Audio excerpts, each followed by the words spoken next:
everyone, welcome back to another video. I wanted to do a little bit of an update. I did a video on small trimmers and a couple things I liked and didn't like about them.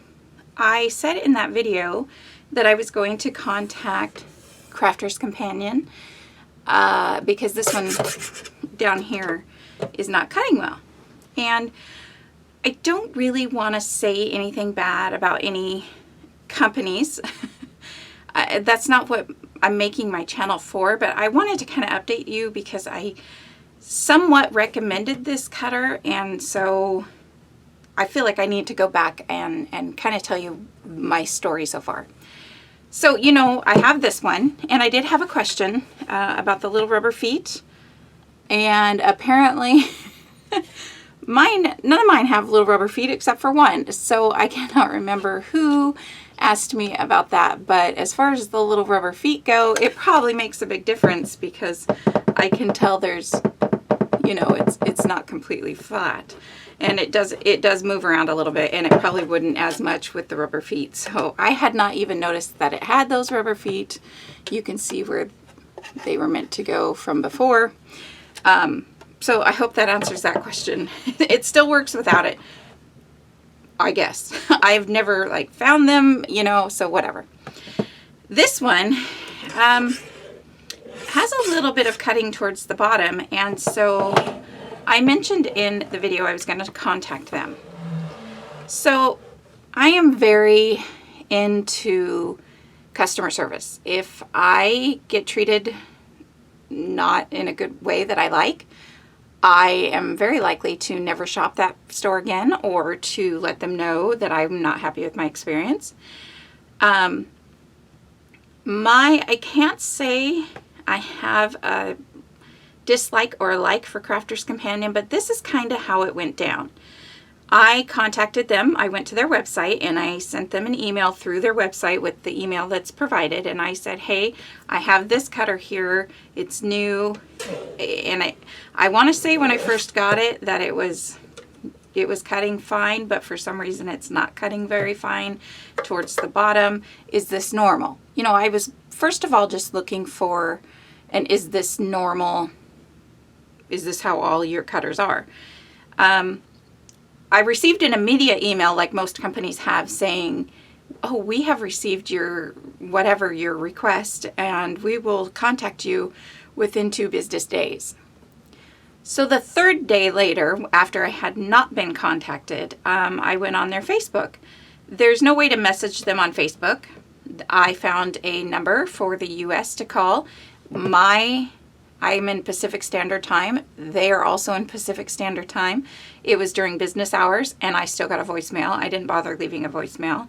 So I went and I commented somewhere on their Facebook, hey, you know, what's up with your customer service? Is this how your customer service is for all of, you know? To me, that was just a little bit too long. So, of course, then I got a response. So they responded to my Facebook post, and actually no, I think at this point they didn't respond to my Facebook post, but I got a response to my email, and it said, did you purchase, it was something along the lines, did you purchase it through our website? Can you give us the order number? So I replied, no, I did not purchase, because I got this off of Amazon, and it was too late to return it. Otherwise I just would have returned it and not even bothered with it. So I replied, you know, no, I purchased it through Amazon and it's too late to return it. And so then 3 more days go by. And to me, if you're a company, if it takes you a day or two to start looking into something, that's fine. But once you start communication with the customer like they did to me, it should be one right after the other. There should not be a 3-day delay in between each email. And so, sorry about that. My cat keeps scratching at my door. So the 6th day comes along, and then I commented on another Facebook post of theirs saying, hey, is this how your customer service works? Just curious, you know. They finally commented back on that, you know, they gave me the same phone number to call and the email to write to, which I just ignored because I had already done those things. So after that third day, I finally get a reply. Then they wanted to know if I could provide proof from purchasing it from Amazon.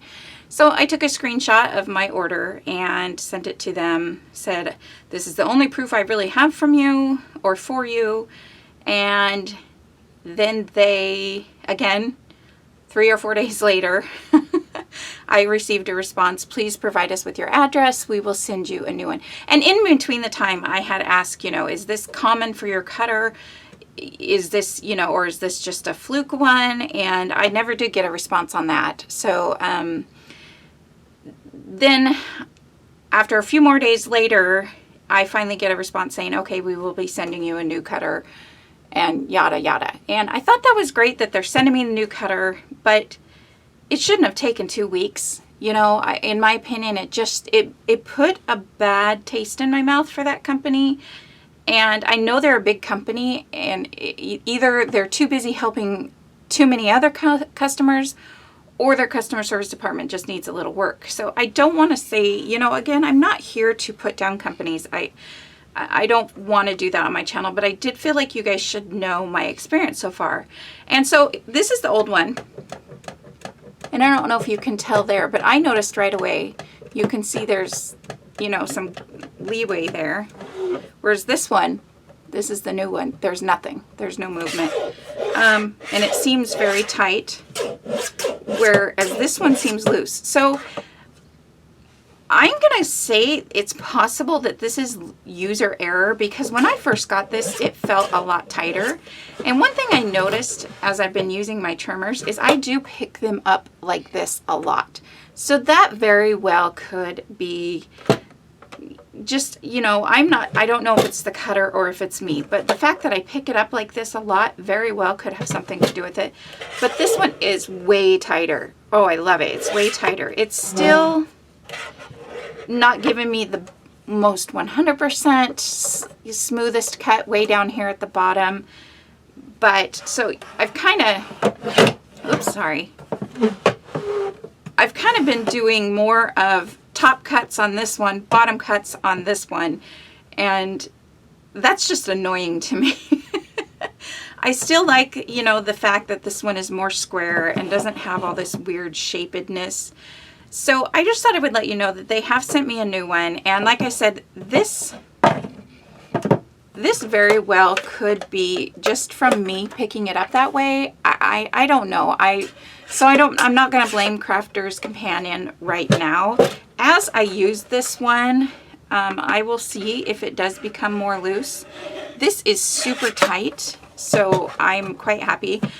They didn't request this one. They didn't send a box for me to mail it back, so I'm just going to take this to a local crop and give it away, or, you know, ask one of my friends if they want it and give it away. And because you can still use the top part, it works, and you can still use the bottom. You just kind of have to push over this way with it while you're using it, and that's too much for me. So I wanted to update you, as well as I dug out this. If you guys might remember, I mentioned I had an old Fiskars one, and this one of the things I like about these is that, oh, hang on, let me grab one and I will show you. I'm just grabbing a piece of typewriter paper, which my stack is very, very low. Okay. So this is 8.5 by 11, right? One of the things that was the first thing that drew me to this one was the fact that the paper could fit in here, an 8.5 by 11. Obviously, it's not going to fit this way, but that's fine with me. The second thing was the 6 inches here, so I like that, which is what also made me like about the Crafter's Companion, because it was the same way. So this will go in that way. Obviously not that way, but the 6 inches was here. The bone folder and being able to score papers along here is just an added bonus, I feel. So this one, in the video where she shows it, I think it might have even been one she did on HSN, she shows cutting multiple of these like papers. I think it's even typewriter paper she uses in that video. I don't know.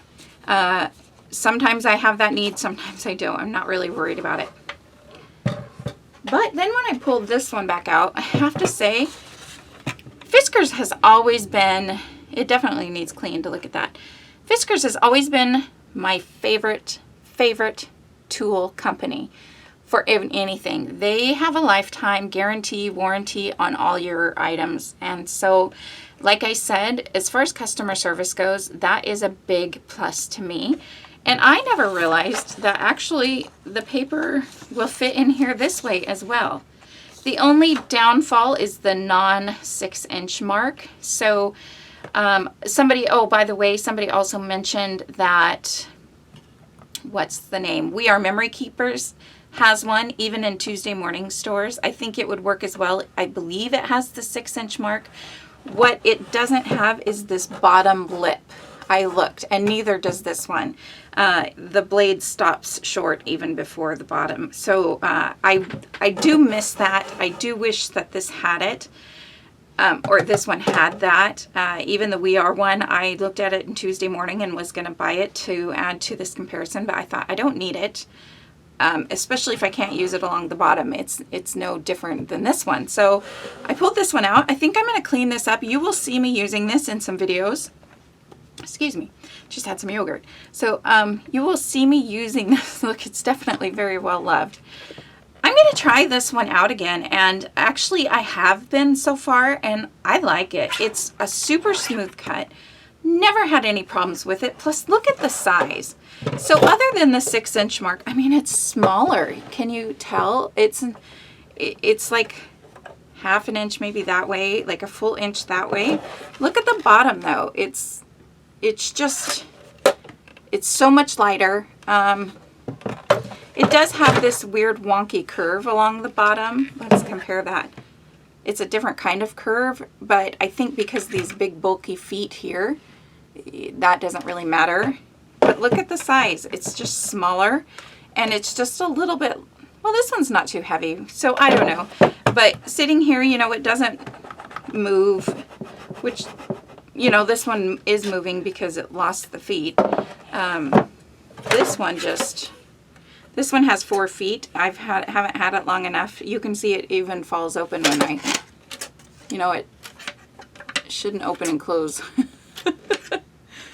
when I do that. Yeah, that's definitely loose. So I don't know if that's user error or what, but so you guys, I just wanted to mention that so you guys know why I've pulled this cutter out, and so far I'm enjoying it. And the fact that it doesn't have the bottom part, I'm actually finding okay, because when I'm cutting stuff, it's such a small little cutter that it's not, I just didn't cut that all the way. It's just a smaller little cutter, so it doesn't take up as much space, and I'm just enjoying this. So I'm going to get out an alcohol wipe and probably clean it up a little.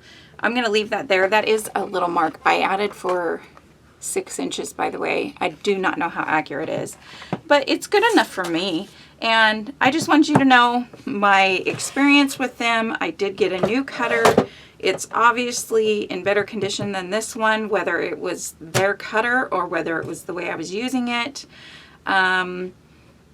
Yeah, other than that, if you have any more questions, let me know. And for now, I think I'm just going to use this one because tried and true, you know, oldie but goodie, right? So, all right, I will talk to you guys next time, and I guess that's it. Bye.